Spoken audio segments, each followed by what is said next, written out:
ॐ निधाय हृदि विश्वेशं विधाय गुरुवन्दनं बालानां सुखबोधाय क्रियते तर्कसङ्ग्रहः शङ्करं शङ्कराचार्यं केशवं बादरायणं सूत्रभाष्यकृतौ वन्दे भगवन्तौ पुनः पुनः ईश्वरो गुरुरात्मेति मूर्तिभेदविभागिने व्योमवद्व्याप्तदेहाय दक्षिणामूर्तये नमः।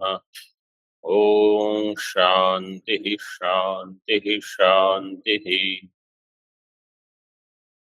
तर्क संग्रह किरणावली में पृष्ठ क्रमांक 97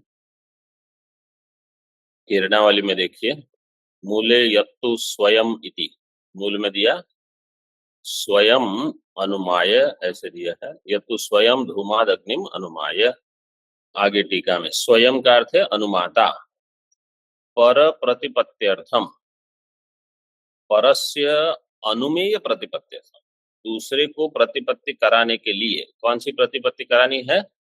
अनुमेय प्रतिपत्ति। तो ज्ञान कराना है लेकिन अनुमान वाली प्रतिपत्ति, ऐसे प्रत्यक्ष उपमान ये नहीं, अथवा शब्द से नहीं बता दिया कि अरे पर्वत में वन्य है जाओ। अनुमेय प्रतिपत्त्यर्थम परार्थानुमान शब्दस्य पर समवेतानुमाने लिंग परामर्शे शक्ति ही तथापि उपचारात् परार्थानुमानम। मूल में कहा यत्तु स्वयं धूमाद अग्निम अनुमाय पर प्रतिपत्त्यर्थम पंचावयव वाक्यम प्रयुज्यते तत्परार्थानुमानम। अन्य के लिए पंचावयव वाक्य का प्रयोग यह है परार्थानुमानम। लेकिन टीका में क्या कह रहे हैं? अनुमान जो है वो एक प्रकार का प्रमाण है। तो प्रमाण क्या है? परार्थानुमान शब्दस्य लिंग परामर्शे शक्ति ही, लिंग परामर्श में उसकी शक्ति है, क्योंकि लिंग परामर्शोनुमानम। और ये एक प्रकार का परामर्श क्या है? एक प्रकार का ज्ञान है। ज्ञान कहाँ रहेगा? बताइए, ज्ञान कहाँ रहेगा? आत्मा में। आत्मा में। किसको ज्ञान होगा? किसको ज्ञान कराना है? पर को। पर को ज्ञान कराना है आत्मा में, ऐसे। तो वहां ज्ञान किस संबंध से रहेगा? समवाय संबंध से रहेगा। तो वहां वो ज्ञान समवेत होगा। पर समवेत अनुमाने, अनुमाने का अर्थ किया लिंग परामर्शे शक्ति ही, वहां शब्द की शक्ति होगी। तथापि उपचारात, फिर भी उपचार से कह दिया परार्थानुमानम। ये 5 वाक्य जो है पंचावयव वाक्य, वो अनुमान नहीं है। अनुमान तो एक ज्ञान है, एक प्रकार का ज्ञान, वो रहेगा समवाय संबंध से आत्मा में। लेकिन गौण प्रयोग कर दिया कि ये 5 जो है ये परार्थानुमान है, क्योंकि ये अनुमान ज्ञान कराने में समर्थ है, इसलिए। मतलब इस परामर्श से अनुमिति हो जाएगी। अनुमान ज्ञान का अर्थ है अनुमान प्रमाण जन्य ज्ञान, ऐसे। यस्मात् परार्थानुमान प्रयोजक पंचावयव वाक्यात् इति अर्थांगीकारेण परार्थानुमान शब्दस्य पंचावयव वाक्य परत्वम मनसी कृत्य मूलम अवतारयति।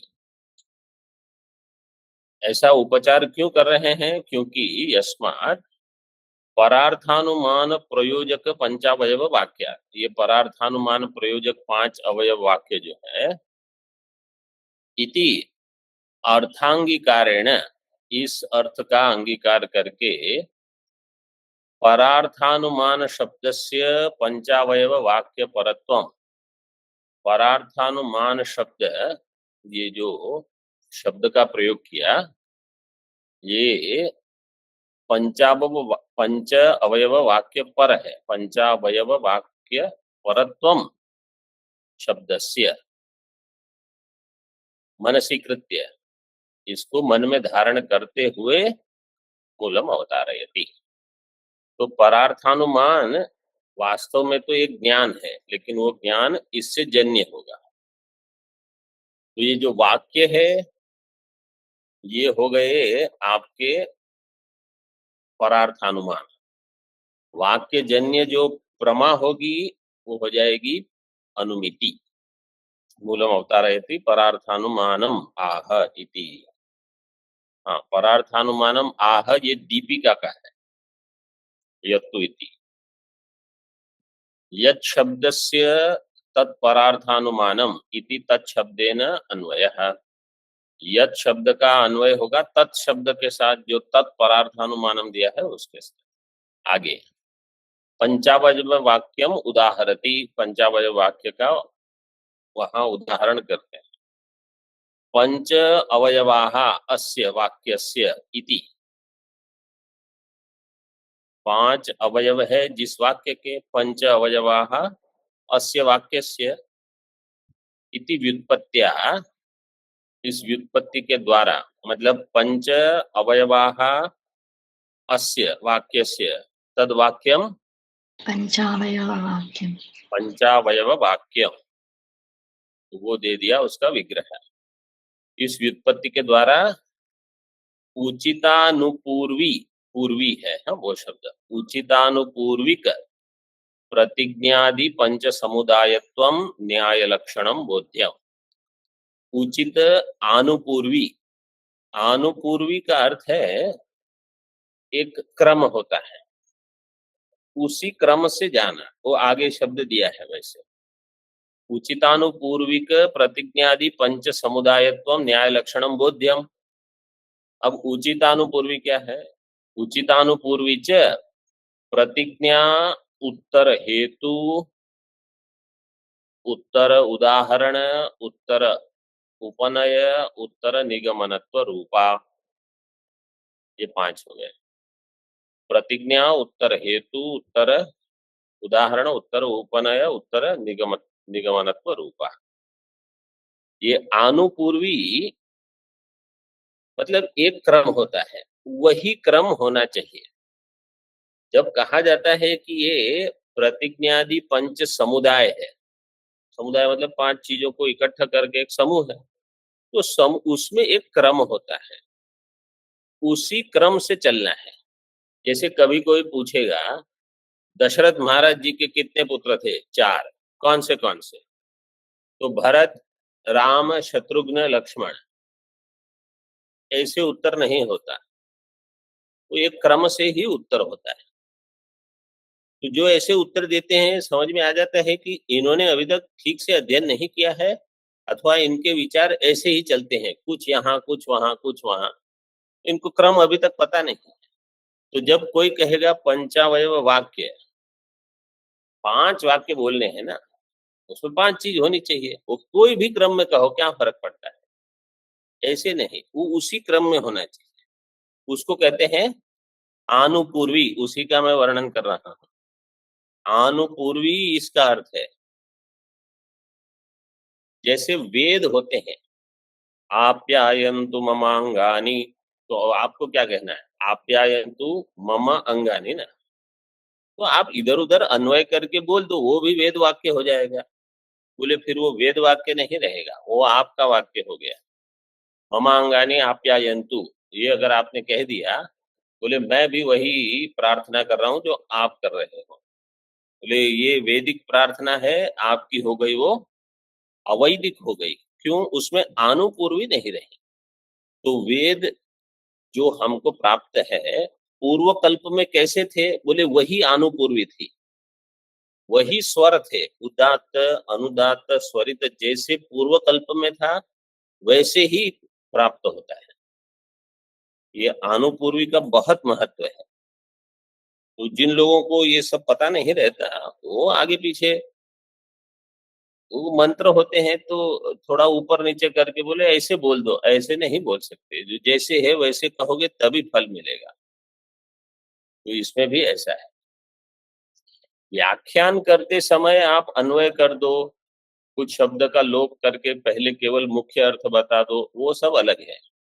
लेकिन वेद का पारायण होता है अथवा जब आप अनुष्ठान लेते हो वेद मंत्र का, जैसा मंत्र ऐसा ही करना, यह है उचित आनुपूर्वी। आनुपूर्विक प्रतिज्ञादि पंच समुदायत्वम। उचिता आनुपूर्वी यस्य प्रतिज्ञादि पंच समुदायस्य तत्समुदायो उचितानुपूर्विक। बहुव्रीहि समास किया। तो जिसमें ये 5 वाक्य है और इसी क्रम में है। क्या क्रम है? पहले प्रतिज्ञा, फिर हेतु, फिर उदाहरण, फिर उपनय, फिर निगमन। आगे पीछे नहीं होता है।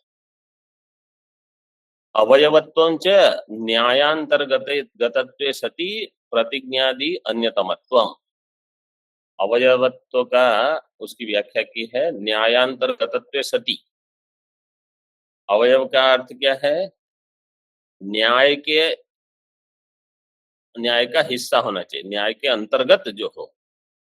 अंतर्गत का जिनको इतना समझ में नहीं आता होगा, अंतर्गत का अर्थ है पार्ट ऑफ इट। न्याय अंतर्गतत्वे सति। प्रतिज्ञादि अन्यतमत्वम। प्रतिज्ञादि 5 में से जो एक हो उसको कहा जाएगा अवयव। तो 5 में से किसी भी एक को संज्ञा मिलेगी अवयवत्वम। मूले तथा च अयम। अयम च पर्वतः। तथा का अर्थ है वन्य व्याप्य धूमवान। तो तथा च अयम का अर्थ क्या होगा? वह्नि व्याप्य धूमवान अयम पर्वतः। वन्य व्याप्य धूमवान अयम पर्वतः, ऐसे होगा वाक्य। तथा च अयम। ये तथा च अयम क्या है? नए विद्यार्थी बोलेंगे। हाँ, नए विद्यार्थी क्या? उपनय। उपनय। फिर आगे तस्मात् तथा। नए विद्यार्थी बताएंगे तस्मात् तथा क्या है?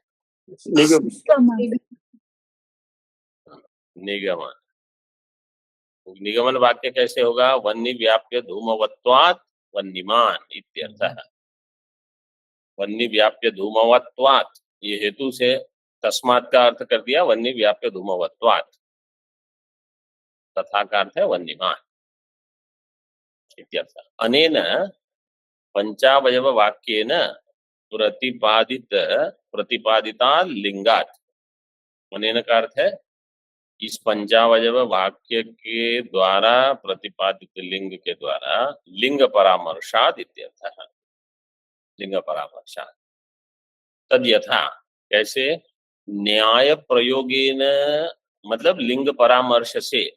वाक्य क्या है? अनेन प्रतिपादितात् लिंगात् परो अपि अग्निम प्रतिपद्यते। इस पंचावयव वाक्य के द्वारा जो प्रतिपादित लिंग परामर्श है, लिंगात का अर्थ किया लिंग परामर्शात, तो अन्य को भी ज्ञान हो जाएगा। कैसे? तद यथा न्याय प्रयोगेन मध्यस्थस्य वाक्य पंचक ज्ञानात् शाब्दबोध। न्याय प्रयोगेन मध्यस्थस्य वाक्य पंचक ज्ञानात्। न्याय के प्रयोग के द्वारा मध्यस्थ वाक्य पंचक जो है उसके ज्ञान से शाब्द बोध होता है। तेन मध्यस्थस्य लिंग परामर्शो भवति सच अनुमिते चरम कारणम। मध्यस्थ से यहाँ आप ऐसे ले लो कि जो ज्ञान चाहता है लेकिन अभी उसको हुआ नहीं है, क्योंकि अनुमिति नहीं आती, वो करेगा, इससे ज्ञान उसको हो जाएगा। तेन मध्यस्थस्य लिंग परामर्शो भवति सच अनुमिते चरम कारणम। लिंग परामर्श अनुमिति क्या चरम कारण होगा। परामर्श वाक्य कैसा होता है? साध्य व्याप्य हेतुमान अयम पक्षः। परामर्श की व्याख्या देखो। व्याप्ति विशिष्ट पक्ष धर्मता ज्ञान। साध्य व्याप्य आपने क्या कहा? साध्य व्याप्य हेतुमान पक्षः। वन्नी व्याप्य धूमवान अयम पर्वत। पर्वत, अयम पर्वत, वो भी परामर्श हो जाएगा। अनुमितेश चरम कारण, ये परामर्श जो है वो अनुमिति के प्रति चरम कारण होगा, मतलब अन्य अन्य कारण है लेकिन ये अंतिम होगा। न्याय है शाब्द बोध द्वारा परामर्श जनक इति, न्याय क्या होगा? शाब्द बोध के द्वारा परामर्श जनक होगा। पर्वतो वन्यमान धूमात यो यो धूमवान स स वन्यमान तथा च अयम तस्मात् तथा इति वाक्य पंचक ज्ञानेन, ये 5 वाक्य हो गए। पर्वतो वन्यमान, नए विद्यार्थी बोलेंगे। पर्वतो वन्यमान क्या है? प्रतिज्ञा। धूमात हेतु। यो यो धूमवान स स वन्यमान व्याप्ति सह। तथा च अयम उपनय। तस्मात् तथा निगम इति वाक्य पंचक ज्ञानेन पर्वतो वन्यमान हेतुत्वम धूमीयम महानसम धूमवत् वन्यमच्च महानसान्यत धूमवत् वन्यमच्च वन्य व्याप्य धूमवान पर्वतः। तो ये क्या बता रहे हैं? देखो, पर्वतो वन्यमान हेतुत्वम धूमीयम, धूम रहेगा हेतु। महानसम धूमीयम, तो क्या सूत्र लगा है? ऑनलाइन कोई बताएगा? जैसे पर्वतीय वन्नी, महानसीय वन्नी, महानसीय धूम, ईय कब लगता है? छ प्रत्यय। हाँ, सूत्र क्या है? आयनेयीय पढ़ ख छ घाम प्रत्ययादीना। महानसम धूमवत वन्यमच्च, महानसम धूम वाला भी है वन्य वाला भी है। महानसान्यत धूमवत वन्यमच्च, और भी कहीं हो सकता है। अब पर्वत में उसको देखना है, क्योंकि वहां क्या कहा है? भूयो व्याप्ति दर्शना। तो महानस में 2-3 बार देखा होगा, अन्य भी कहीं देख लिया। वन्य व्याप्य धूमवान पर्वतः साध्य व्याप्य धूम ज्ञान ज्ञाप्य अबाधित असत प्रतिपक्ष वन्यमान इति आकारक महावाक्यार्थ विषयक बोधो भवति। ज्ञान कैसा होना चाहिए? अब यहां दिया है महावाक्यार्थ विषयक बोधो। महावाक्य से क्या लोगे? ये आपका तत्वमसि महावाक्य नहीं है, ये तो महावाक्य इनका क्या है? साध्य व्याप्य धूम, ये महावाक्य है। मतलब पर्वत में वन्य की सिद्धि के लिए जो वाक्य है वही उनका महावाक्य यहाँ बताया। जो बोध होगा वो कैसा होगा? अबाधित असत प्रतिपक्ष, असत प्रतिपक्षित बोध, जिसमें बाद जिन्होंने पढ़ा है उनको पता है हेतुआभास होते हैं, जिसमें बाद भी हेतुआभास न हो, असत प्रतिपक्ष भी न हो, ऐसे। तो धूम कैसा हो? साध्य व्याप्य, वन्य व्याप्य, साध्य व्याप्य धूम ज्ञान, धूम का ज्ञान, वो धूम ज्ञान ज्ञाप्य, उस ज्ञान से जिसका ज्ञान होगा। तो वन्य व्याप्य धूम ज्ञान से ऐसा एक बोध हो, जो बोध कैसा है? अबाधित, मतलब जिस बोध का बाद नहीं होगा अन्य अनुमान, अन्य प्रमाण से, प्रत्यक्षादि प्रमाण से जिसका बाद न, और जिसमें असत प्रतिपक्ष न हो। सत प्रतिपक्ष क्या है? जिसको पता है बोलिए अभी। सत प्रतिपक्ष क्या होता है? हाँ बोलिए। दो विरुद्ध हेतु जब एक पक्ष में होते हैं। दो विरुद्ध हेतु, दो विरुद्ध हेतु होते हैं कि दो विरुद्ध साध्य होते हैं? साध्य और साध्याभाव, जो हेतु विरुद्ध हो गए वो तो विरुद्ध कहा जाएगा। ठीक से देखकर बताओ। साध्य अभाववान पक्ष जब आप सिद्ध करोगे अन्य प्रमाण से, मतलब अनुमान आदि से, उसको कहा जाएगा सत प्रतिपक्ष। जैसे शब्दो नित्यः, शब्दत्वात् अथवा श्रावणत्वात् शब्दत्ववत् शब्दो नित्यः श्रावणत्वात् शब्दत्ववत् अनुमान हो गया। ये अनुमान करेंगे मीमांसक अथवा वैयाकरण वाले, वो कहेंगे शब्द नित्य है। क्यों? श्रावण है वो, उसका श्रवण होता है, जैसे शब्दत्व नित्य है। और नैयायिक अनुमान करेंगे शब्दो अनित्य है, कृतकत्वात् घटवत् शब्द अनित्य है क्योंकि वो कृतक है जैसे घट, तो शब्दो अनित्य है शब्दो नित्य है, ये दो अनुमान हो गए। तो वहां सत प्रतिपक्ष दोष कहा जाएगा। इसको देख लीजिए, मतलब जो पहले पढ़े हुए हैं वो देख सकते हैं, बाकी आगे बढ़िए। तो असत प्रतिपक्षित वन्यमान इति आकारक महावाक्यार्थ विषय को बोधो भवति। तत् प्रतिज्ञया ऐसा जो बोध होगा जो दोष रहित हो। मुख्य कहने का अर्थ क्या है? अबाधित असत प्रतिपक्षित, और व्याप्ति तो है, धूम में वन्य की व्याप्ति है, इसलिए वहां व्यभिचार नहीं है।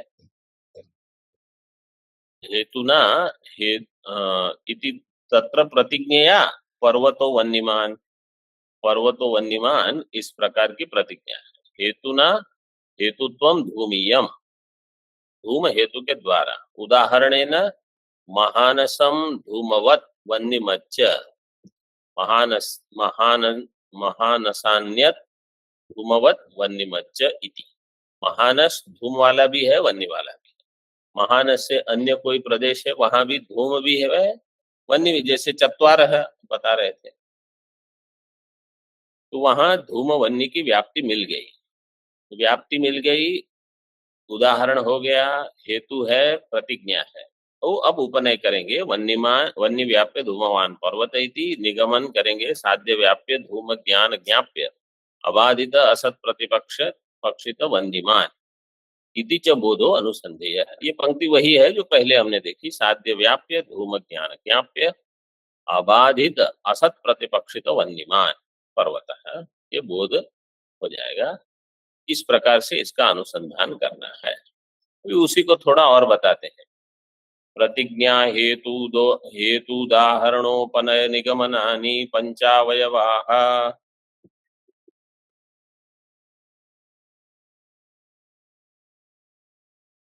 पर्वतो वन्यमान इति प्रतिज्ञा, धूमवत्वादिति हेतुः, यो यो धूमवान् स वन्यमान इत्युदाहरणम्, तथा चायम् इत्युपनयः, तस्मात् तथेति निगमनम्।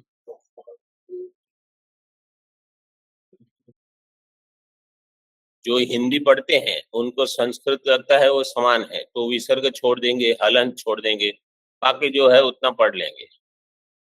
कोई कोई लोग श्लोक ऐसे ही बोलते हैं, ये छोड़ दिया वो छोड़ दिया, वो ऐसे ही हमको आती है। मतलब संस्कृत अलग है, हिंदी अलग है, ये ध्यान में रखें। प्रतिज्ञा हेतु उदाहरण उपाय निगमनानि पंचावयवाः, ये 5 अवयव है। क्या क्या है? पहले पूर्व पठित है, पर्वतो वन्यमान ये प्रतिज्ञा है, धूमवत्वाद हेतु, जो धूमवान है वो वन्यमान है, ये उदाहरण हो गया। तथा चायम ये उपनय है, तस्मात् तथा इति निगमनम। आगे देखिए दीपिका में,